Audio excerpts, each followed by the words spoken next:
Assalamualaikum warahmatullahi wabarakatuh. Selamat pagi anak-anakku, apa kabar hari ini? Semoga kalian dalam keadaan sehat walafiat, tidak kurang suatu apapun. Oke, alhamdulillah hari ini adalah daring pertama. Bu Guru akan menerangkan sedikit tentang buku Bupena. Oke, kita pakai buku ini ya, Bupena. Tema yang pertama yaitu tentang organ gerak hewan dan manusia. Organ gerak hewan. Nah, alat gerak hewan dan manusia. Jadi alat gerak itu terdiri dari dua macam. Yang pertama yaitu alat gerak aktif dan yang kedua adalah alat gerak pasif. Alat gerak aktif ini adalah otot. Otot disebut alat gerak aktif karena dapat bergerak. Kemudian yang kedua yaitu alat gerak pasif atau tulang. Nah, tulang ini disebut sebagai alat gerak pasif karena tanpa gerakan otot, tulang tidak dapat melakukan gerakan. Oke, kita lanjutkan. Kemudian kita belajar tentang muatan bahasa Indonesia, tentang pengertian ide pokok. Informasi utama disampaikan melalui ide pokok dalam teks.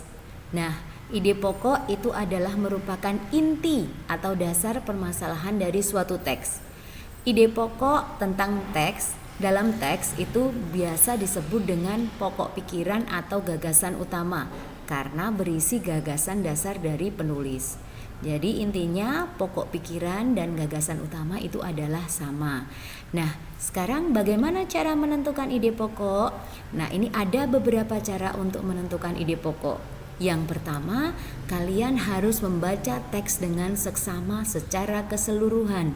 Dan yang kedua, kalian mencari kalimat utama dari teks tersebut.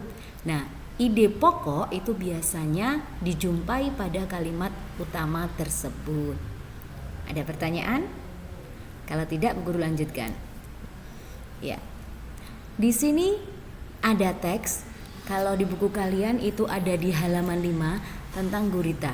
Di situ kalian bisa lihat teksnya dan kemudian ada kalimat utamanya. Nah, kalimat utama itu adalah merupakan ide pokok.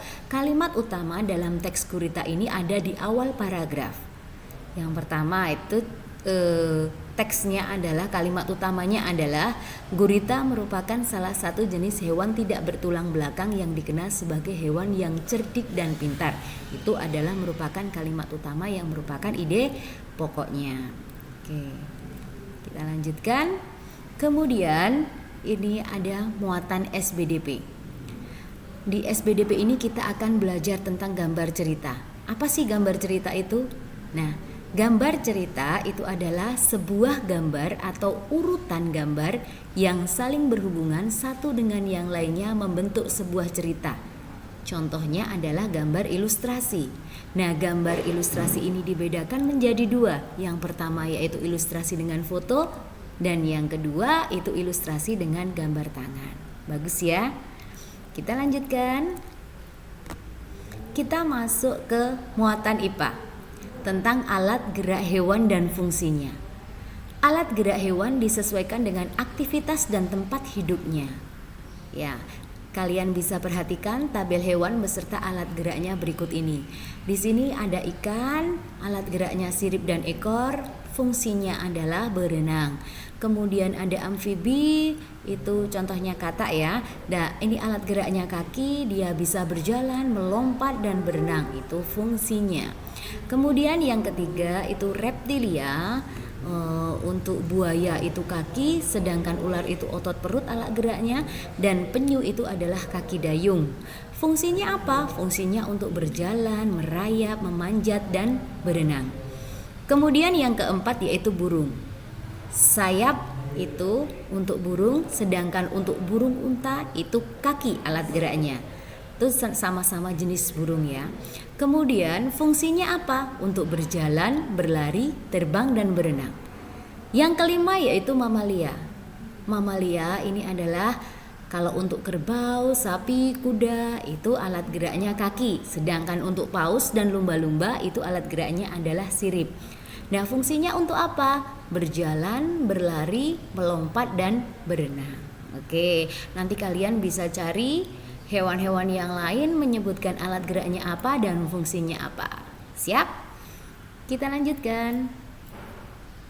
Kemudian tadi kita sudah bahas tentang ide pokok. Nah, sekarang kita menentukan ide pokok dalam kalimat utama. Dalam suatu paragraf atau teks tulis, ide pokok dapat dijumpai dalam kalimat utama. Kalimat utama berisi informasi utama yang menjelaskan dasar permasalahan di dalam teks. Kalimat utama biasanya terdapat di awal atau di akhir, atau di awal dan di akhir dari suatu teks. Nah, mungkin cukup ini dulu penjelasan dari Bu Guru. Kalau ada pertanyaan nanti bisa via WA Group. Monggo, semoga yang sedikit ini dapat menjelaskan anak-anak dengan mudah. Terima kasih. Assalamualaikum warahmatullahi wabarakatuh.